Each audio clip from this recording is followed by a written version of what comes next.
This is one of the most riveting interviews I've ever done. She is the youngest Oscar winner in history for her role in the movie Paper Moon. She has been in the spotlight since she was 10 years old. My sit down with Tatum O'Neal on this podcast. Listen in at the end of this offer for a limited time only for the #1 weighted blanket in the world, My Blankwell. From Academy Award-winning actress Tatum O'Neal comes a powerful follow-up memoir to her New York Times best-selling A Paper Life, in which she chronicles her battle to be completely sober, seek forgiveness, and rebuild her relationship with her famous father, Ryan O'Neal, after nearly 20-plus years. In Found, A Daughter's Journey Home, Tatum O'Neal shares her hard insights on recovery, forgiveness, and the power of love. I am honored and pleased to welcome to my show, Tatum O'Neal. Hey. How are you? I'm doing good today. I really am. I'm doing good, yeah. Well, I have to tell you that your book I read from cover to cover and then back again. I couldn't put it down. It was so... It's a hard book to read, so congratulations. It's not a Chelsea Handler type book, you know? Oh, no. I have to tell you, honestly, and I'm the same age as you. I'm a single mom. Okay, I like that age. It's a good age. I have 2 kids. I have so much to say. I don't even know where to begin. I have 20,000 pages here. But your journey, your book was raw. It was revealing. It was brave. You really take us on a journey here because it's kind of been like a process. Sort of like life. Like life, and your first book, A Paper Life, you said it wasn't remotely healing, and you wrote, and I'm just going to read this from this book. It says, I talked about a childhood in which, under the care of a mother who, in spite of her big heart, was utterly lost to drugs and her own tragedy, my younger brother Griffin and I were left to survive as best we could, living in a rundown ranch. We were unsupervised and wild. I can't imagine those times. Yeah, that was the early 70s, 71, 72. It was, she was having her own battles with her own addiction, and we were sort of just lost in that unmanageability.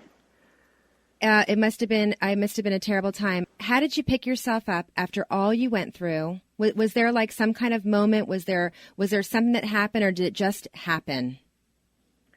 I've been sort of picking myself up along the way, and then I'd fall down again. I'd pick up, I'd fall down. And the thing is, in the 90s, when I was at sort of my worst, that was a much harder sort of way of having to pick myself up, because with a heroin addiction, it was so painful, and it was physically so debilitating, and it took so much out of me, and I would have to go to the hospital, and I'd have to... so I went through like that kind of addiction, which was so monumentally hard and really robs you of any kind of life at all. Certainly as a mother or actor or person, it just takes over everything. And then later I would have more of a struggle with things regarding surgeries and back surgeries, knee surgeries, neck surgeries, where I'd fall into a different kind of addiction, right? With pain medicine and stuff. So it's been sort of one step forward, or 2 steps forward, 1 step back, I like to say, and I've gotten sort of steadily better through the whole thing, and that's sort of the weird thing. I've been off of like hard drugs for a really long time, but it's been more of a struggle with pain medicine, but that seems to have really, I think I've moved on completely from that as well. It's amazing that you are amazing. I'm going to start back a little bit from way back when. Okay. When you talked about my father, Ryan O'Neal, the star of Love Story, the golden boy with the big screen. He swept you up and he rescued you, and he put you in Paper Moon when you were 8 years old. Tell me about that. Well, the life that I had been living with my mom had been terrible, and it was not a healthy life. I wasn't in school. I hadn't been to a doctor. My teeth literally were rotting out, and he would visit, and I would just sort of think about him all the time, like, please come and get me, please save me, because I was having so many bad situations at my mom's. I had broken my foot, I had fallen off a roof, I'd gotten caught up in a tree, there had been fires, I'd started fires, like, just so much chaos and so much craziness. And this was all before you were 8 years old. Yeah, that had surrounded my mom's addiction, and what was going on around that. And so I was just, like, literally I would pray every weekend for him to come, and we would go to his house and play in the beach, and then when it got so bad that he had to actually take custody of me, and my brother sort of came later, but I guess I'm not sure how the movie came up on his side of it, but that was just something that I didn't know much about, except for that I was going to be able to not have to go to school. And I had already had some bad situations in school where I'd gotten teased and made fun of and stuff because I didn't have the normal background, or the normal family situation. So I was happy not to be able to go to school. And I just think a lot of what was on in the movie Paper Moon just showed a kid who had seen already too much and gone through too much.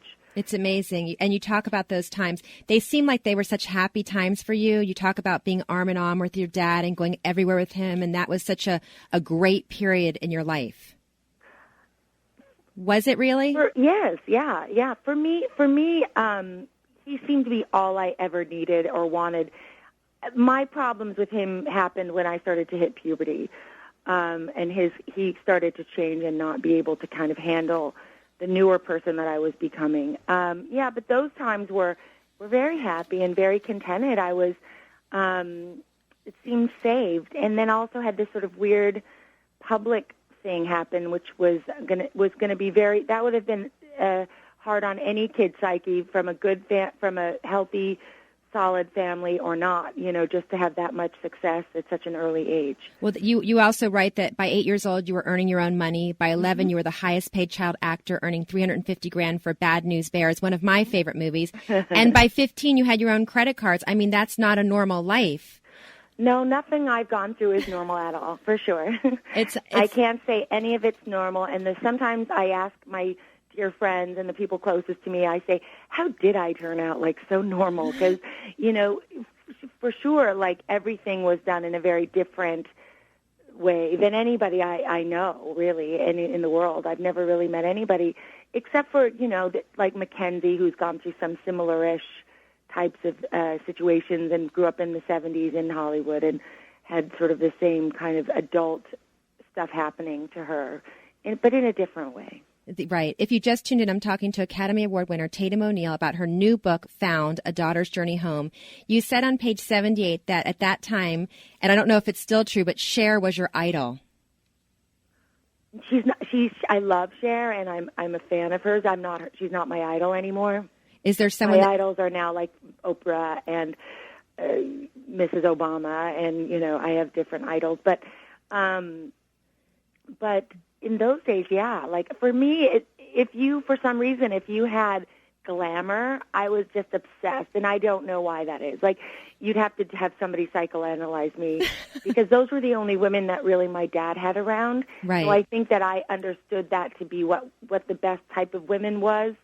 And it certainly was different than my mom, who had been struggling and didn't have that kind of glamour, clothes, perfume, makeup kind of thing. I just seemed to be in awe of all of that. And back then, Cher was kind of it. She was all over the place. It was amazing, yeah. Right. She was. And I had done her show so that I could, so I got a chance to get to know her a little bit. And she was so nice to me and so welcoming and really a good person to me and really took me in. Well, that was great. You talk about when Ryan, your father, met Farrah Fawcett, and suddenly you and your brother Griffin were kind of left alone in his Malibu home. What were those times like? Well, they were lonely, and the thing is that he had started to separate from myself much earlier than Farrah came along. He was not at all in any position or ready to handle raising a teenager. He just had no capabilities whatsoever. And so, yeah, we didn't know what we were doing, to be honest. Like, we tried to finish high school. We couldn't. We Griffin was getting into a lot of trouble, and he was getting into a lot of drugs, and I hadn't sort of begun my spiral yet. I was still trying to take care of him and figure out why I'd been born. Like, that was sort of the big question. Like, why was I on the planet? I couldn't quite figure that out. I can't even imagine. And here you are kind of being a mother yourself to your younger brother. Because he wasn't having it. Like, he wasn't appreciative at all. Like, and I get that because I was his sister and we're 11 months apart. So I get that. But I'm still doing that with him today, which is so funny. If you flash forward, I'm still taking care of Griffin. Oh, how is he? How is Griffin? Griffin knows he's got issues with his sobriety and that he needs to be sober, and he has a young son that he needs to be a good role model to now, and other children, and it's time to pull it together and get sober.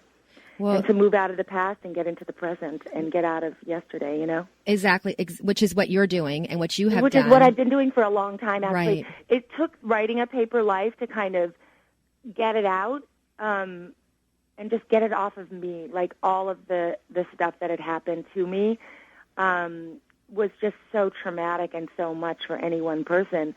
And then learning how to live was what I was trying to write in the second book, is how do you live with that experience and be hopeful and be positive and reach for the stars. That's why in your book, Found, A Daughter's Journey Home, you're teaching all of us, whether we're going through the same experiences, and I don't think anyone really could ever go through what you have went through because you went through so much, but there are parts in there that I'm sure all of us can relate to, and you're giving everybody out there hope. And I do think that things are relative. Like, I do think life is relative. Even if you haven't gone through an abandonment or a drug addiction, that the feelings are the same. They're universal. Feelings of being lost, feelings of being hopeless, feelings of self-doubt or unworthiness. We all feel these from all over the world and different environments, different circumstances. I do believe that even if you haven't gone through the exact thing that you've gone through or I've gone through, that the feelings really are the same. Oh, absolutely. Yeah. I hope one day, Griffin, I hope he looks at you and says, thank you, and he realizes. I hope so too. He did say today that I'm his superhero, and I really wish for him to get this program and to get sober and to get it, because so many people don't. And if you can manage to just get it, like, your life just can become so much better.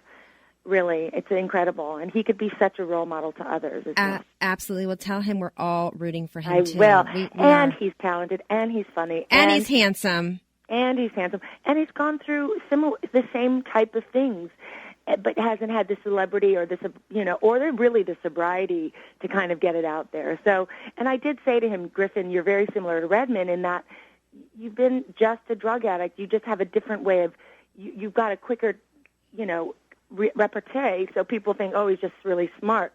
But he really is just an addict who's gotten himself into every one of his situations because of his addictions. Well, he has because he's been in a number of them. He has a wonderful role model in you. Thank you so much. Thanks. And he's. I really think he's going to be okay. I know he's going to be okay because you're right there next to him. Yeah, you never give up on people, especially with addiction. I think that's the key that I learned is that, yes, there's a whole group of people that say tough love, tough love, tough love. Yes and no. Yeah, tough love, no enabling. But when you see that they're ready to change, please be there for those people that need you, because you do the feeling of being self-hate when you're in an active addiction is so great that you do know why no one wants to help you, and when someone does, that feeling of someone does believe in you is enough to really save your life. Maybe in this case, Griffin will think that just because I'm willing to help him, like that's. I don't give up on people at all. They have to want it like you wanted it, because you really did want it. Yeah, you have to want it, because nobody's going to give it to you. Nobody's going to make you want it. Nobody's going to guilt trip you into it. Nobody's going to say to you, oh, your children, oh, your father, oh, your mother, oh, you're this. That's just not going to do it. It's something that you have to go, you know what, I'm done with this. I've had enough. I'm ready to move on. I'm ready to change my life and do something different. And I felt you saying that throughout the whole book. And it was did? also, amazing. which Okay, we're going to talk about in a little bit. I want to get to your children because I felt like that was a huge part of you getting better and you healing. And I'm going to talk about that in a minute. But first I want to talk about at 22, you were engaged to tennis great John McEnroe, which you